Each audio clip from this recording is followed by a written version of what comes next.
नमो श्रीयतिराजाय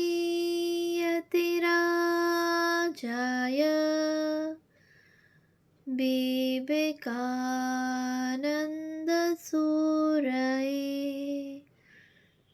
सच्चित्सुखस्वरूपाय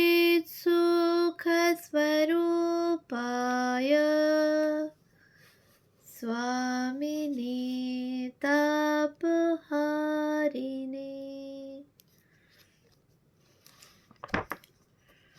পূজনীয় স্বামী চেতনানন্দ মহারাজের রচনা প্রাচীন সাধুদের কথা, প্রথম খণ্ড, গ্রন্থ থেকে পাঠ। পৃষ্ঠা সংখ্যা ৩২। স্বামী বীরেশ্বরানন্দ। আমার আমেরিকা যাত্রার দিন ছিল ১ জুন। পরিষ্কার মনে আছে, আমি প্রভু মহারাজের কাছে বিদায় নিতে গিয়ে বললাম, মহারাজ, আমি কোথায় যাচ্ছি জানি না, বিদেশে কখনো যাইনি এবং আমার অভিজ্ঞতাও বেশি নেই। আপনি আমায় আশীর্বাদ করুন। তিনি আমাকে অভয় দিয়ে বললেন, ভয় করো না, তুমি হলিউডে ঠাকুরের কাজ করতে যাচ্ছ, ঠাকুর তোমায় দেখবেন। আমাকে কয়েকটা মিষ্টি ও একটা আম দিলেন। ১৯৭৭ সালে জুলাই মাসে হলিউড থেকে প্রথম মঠে এলাম। প্রভু মহারাজকে প্রণাম করতেই তিনি হেসে সেবককে বললেন, ওর মাথায় গঙ্গা জল ছিটিয়ে দে, একটা চেয়ার দে। আমি মেঝেতে তার পায়ের কাছে বসে বললাম, মহারাজ, আপনার সামনে চেয়ারে বসতে লজ্জা করে। তখন তিনি হেসে বললেন, তাহলে ওকে একটা টেবিল দে। তারপর তার সঙ্গে পাশ্চাত্যের কাজকর্ম সম্বন্ধে অনেক কথা হয়। ১৯৭৮ সালে আমাকে সেন্ট লুইসে ট্রান্সফার করা হয় সৎপ্রকাশানন্দজিকে সাহায্য করবার জন্য। তিনি ১৯৭৯ সালে দেহত্যাগ করেন। তারপর প্রভু মহারাজ আমাকে দীক্ষা দেওয়ার অনুমতি দেন এবং কী মন্ত্র দিতে হবে সেসব লিখে পাঠান। ১৯৮২ সালে আবার যখন মঠে ফিরলাম, তখন তার সঙ্গে অনেক কথা হয়, সব মনে নেই। তবে শ্রী শ্রী মায়ের কাছে তার দীক্ষার কাহিনী বলেছিলেন। তিনি, হরিশ মহারাজ, সৎপ্রকাশানন্দজি, শরদিন্দু মহারাজ, বিশ্বনাথানন্দজি প্রমুখ হাওড়া থেকে মার্টিন লাইনের ট্রেনে করে চাঁপাডাঙ্গা যান। তারপর হাঁটতে শুরু করেন। পথে হরিশ মহারাজের দারুণ ডিসেন্ট্রি হয়। তার জন্য একটা গরুর গাড়ি ভাড়া করা হয়। তার ব্যাধি কিছুতেই উপশম না হওয়ায় প্রভু মহারাজ বলেন যে এভাবে তাকে জয়রামবাটিতে নিয়ে যাওয়া ঠিক হবে না। মা বড়ই দুশ্চিন্তার মধ্যে পড়বেন। তাকে অসুবিধার মধ্যে ফেলা ঠিক হবে না। তারপর ঠিক হলো ওই গরুর গাড়িতে হরিশ মহারাজ আবার চাঁপাডাঙ্গা ফিরে যাবেন এবং শরদিন্দু মহারাজও সঙ্গে ফিরবেন। প্রভু মহারাজ বলেছিলেন, জয়রামবাটি যাওয়ার সময় এক রাত তিনি দ্বারকেশ্বর নদীর বালুচরে কাটান। তারপর কামারপুকুর হয়ে জয়রামবাটি যান এবং মায়ের কাছে দীক্ষা লাভ করেন। বেলুড় মঠে থাকাকালের কতকগুলি ঘটনা মনে পড়ছে। মহারাজ তখন জেনারেল সেক্রেটারি। পুরানো মিশন অফিসের উপরের ঘরে আমি মহারাজের সঙ্গে কথা বলছি। এমন সময় মঠের নাপিত রামমুরাত ঘরে ঢুকে মহারাজের পায়ে সাষ্টাঙ্গ প্রণাম করে বলল, প্রভু, মেরে আবগুন চিত না ধরো। মহারাজ হো হো করে হেসে ফেললেন।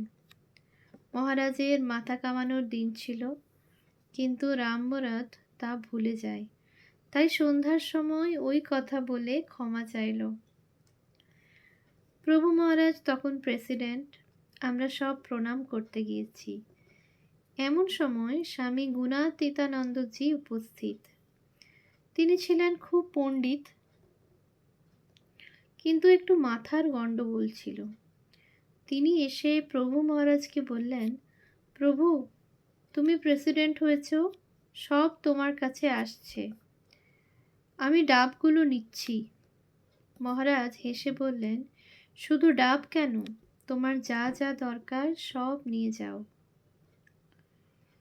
আরেকদিন স্বামী দয়ানন্দজি মঠে এসেছেন। তিনি সংঘগুরুকে প্রণাম করতে যাওয়া মাত্র প্রভু মহারাজ চেয়ার ছেড়ে উঠে দয়ানন্দজির পায়ের ধুলো নিলেন।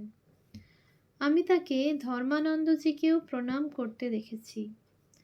মঠ মিশনের নিয়ম যে সন্ন্যাস জীবনে যিনি সিনিয়র তাকে জুনিয়ররা বয়স্ক হলেও প্রণাম ও শ্রদ্ধা জানাবে। বেলুড় মঠে আরতির পর প্রভু মহারাজ ঠাকুরকে প্রণাম করতে যেতেন। তা দেখবার মতো ছিল। তিনি বেশ কিছুক্ষণ ঠাকুরের সামনে দাঁড়িয়ে থাকতেন।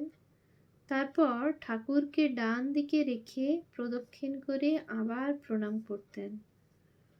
তারপর রাজা মহারাজের মন্দিরে প্রণাম করে ওই মন্দিরের উত্তর পূর্ব কোণে মা ভবতারিণীর উদ্দেশ্যে প্রণাম করিতেন। তারপর মা ও স্বামীজিকে প্রণাম করে ঘরে ফিরতেন। এসব মহান সাধুর আত্মত্যাগ, বৈরাগ্যময় ও পবিত্র জীবন, আদর্শের প্রতি অনুরাগ ও ভালোবাসা রামকৃষ্ণ সংঘকে উজ্জ্বল করে রেখেছে। স্বামী গম্ভীরানন্দ 1899 থেকে 1988। 1. কোনো মহান ব্যক্তির স্মৃতিকথা লেখা খুবই কঠিন, কারণ লেখককে সমালোচনার সম্মুখীন হতে হয়। কেউ বা কটাক্ষ করে বলেন, এই স্মৃতিকথা না আত্মকথা, নিজেকে জাহির করবার জন্য লিখেছে। অথচ এসব মহান ব্যক্তি নিজেদের বিষয় কিছুই লেখেন না বা বলতেও চান না। তাদের ব্যক্তিগত জীবনের কথা জিজ্ঞাসা করলে অধিকাংশ সময় মৌনও থাকেন বা অন্য প্রসঙ্গ তুলে এড়িয়ে যান। অথচ এদের জীবনের সঙ্গে জড়িয়ে রয়েছে রামকৃষ্ণ সংঘের ইতিহাস, অধ্যাত্ম জীবনের বহু গূঢ় রহস্য। পূজনীয় গম্ভীরানন্দজি মহারাজের সঙ্গে আমার 30 বছরের পরিচয় এবং 7 বছর তাঁর সঙ্গে থেকেছি। আমি অদ্বৈত আশ্রম ওয়েলিংটন লেনে প্রুফ রিডার হিসাবে আসি 1958 সালের 1 ডিসেম্বর। তখন গম্ভীর মহারাজ অদ্বৈত আশ্রমের প্রেসিডেন্ট। আমি বইয়ের প্রুফ দেখার কাজ করি। একদিন তিনি কথা প্রসঙ্গে বললেন, সাধু হতে গেলে ঝাঁপ দিতে হয়, ক্যালকুলেশন করে সাধু হওয়া যায় না। তিনি কর্মে ও ব্যবহারে খুবই গম্ভীর প্রকৃতির ছিলেন।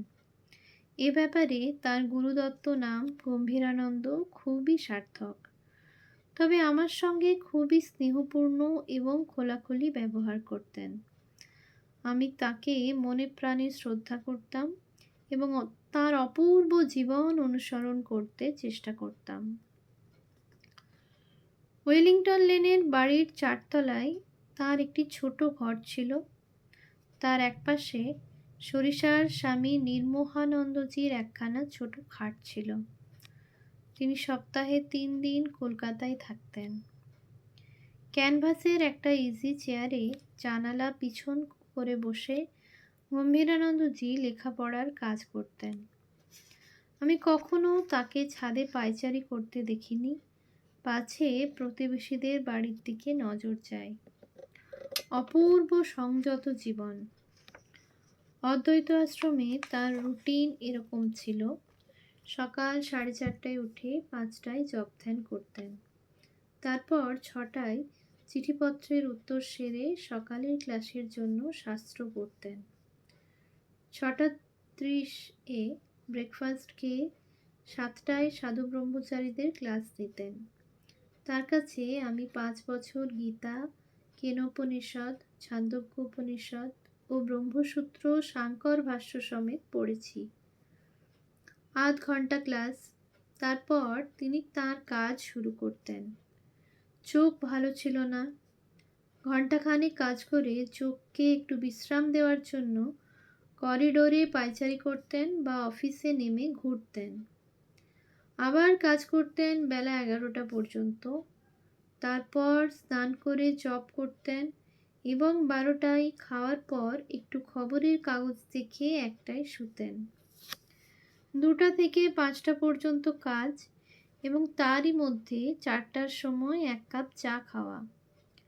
5টার সময় বেড়াতে যেতেন এবং 6টার মধ্যে ফিরতেন। তার গতিবিধির সঙ্গে ঘড়ির সময় মেলানো যেত। তারপর করিডোরে পায়চারি করতেন আর গুনগুন করে গান গাইতেন। এরপর জব ধ্যান করতেন রাত 9টা পর্যন্ত। চোখের জন্য রাতে কাজ একদম বন্ধ ছিল। রাত 9টায় খেয়ে 9:30টায় ক্লাসে বসতেন।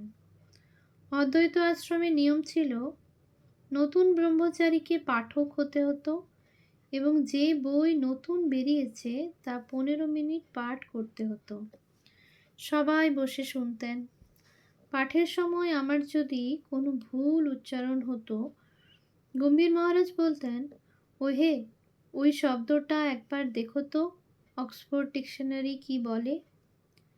ক্লাসের আগে আমি পড়ে যেতাম যাতে সবার সামনে লজ্জায় না পড়তে হয়। মিনিট 15 গল্প করে তিনি ঘরে চলে যেতেন। তিনি নির্জনে গোপনে একাকী থাকতে ভালোবাসতেন। দৈবাৎ কেউ তার সঙ্গে দেখা করতে আসতো। ভক্তদের সঙ্গে গল্প করা তাঁর ধাতে ছিল না। চটপট কাজের কথা বলে তিনি উঠে পড়তেন। সোজা মানুষ ছিলেন। ঘ্যানর ঘ্যানর করা পছন্দ করতেন না। কর্মোপদেশে আমাকে প্রায়ই তাঁর ঘরে যেতে হতো। তার দ্রুত কাজ করবার শক্তি দেখে আমি অবাক হয়ে যেতাম। ওয়েলিংটনের বাড়িতে যখন তিনি প্রব্রাজিকা মুক্তিপ্রাণার নিবেদিতার জীবনীর পাণ্ডুলিপি দেখছিলেন, ওয়েলিংটনের বাড়িতে তখন তিনি প্রব্রাজিকা মুক্তিপ্রাণার নিবেদিতার জীবনীর পাণ্ডুলিপি দেখছিলেন। একদিন গিয়ে দেখি পেটের যন্ত্রণা কমাবার জন্য ইজি চেয়ারে বসে পেটের ওপর হট ওয়াটারের ব্যাগ চেপে ধরে আছেন।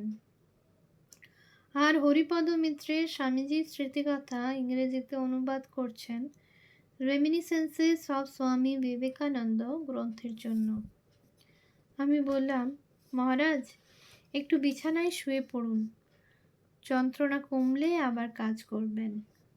তিনি সঙ্গে সঙ্গে উত্তর দিলেন, তুমি কি মনে করো বিছানায় শুলে আমার যন্ত্রণা চলে যাবে? স্বামীজির কাজ করলে আমি যন্ত্রণা ভুলে যাই। আমি অবাক হয়ে রইলাম। সে স্মৃতি জীবনে ভুলব না। আমার তখন 23-24 বছর বয়স। তার কাছ থেকে শিখলাম কিভাবে স্বামীজির কাজ করতে হয়। তখন বঙ্গীয় সাহিত্য পরিষদ থেকে ভারতঘোষ বেরোবে। সজনীকান্ত দাস ওয়েলিংটন লেনে এসে সহপাঠী গম্ভীর মহারাজকে 3টে লেখা দিতে বলেন। শ্রী রামকৃষ্ণ, স্বামী বিবেকানন্দ ও রামকৃষ্ণ মিশন। প্রতিটি লেখা 500 শব্দের মধ্যে লিখতে হবে। তিনি লিখলেন এবং শব্দ গুনে দেখলেন প্রায় 1000 শব্দ হয়ে গিয়েছে। তিনি জানতেন আমি সাহিত্য চর্চা করি। আমাকে ডেকে বললেন, ওহে, তুমি আমার কিছু শব্দ কমিয়ে দিতে পারো? প্রতিটি লেখা থেকে আমি 200-300 শব্দ কমিয়ে দিয়ে সুন্দর করে সাজিয়ে লিখে দিলাম। তিনি একবার পড়ে বললেন, দাও সজনীর কাছে পাঠিয়ে। আমি বললাম, 500 শব্দ তো হলো না। তিনি বললেন, ওতে কিছু যায় আসে না। সজনীকান্ত দাস ছিলেন শনিবারের চিঠির সম্পাদক ও সুসাহিত্যিক।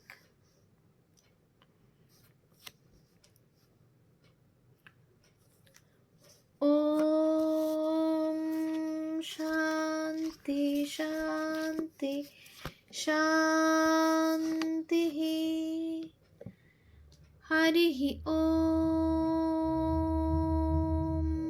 তৎসৎ।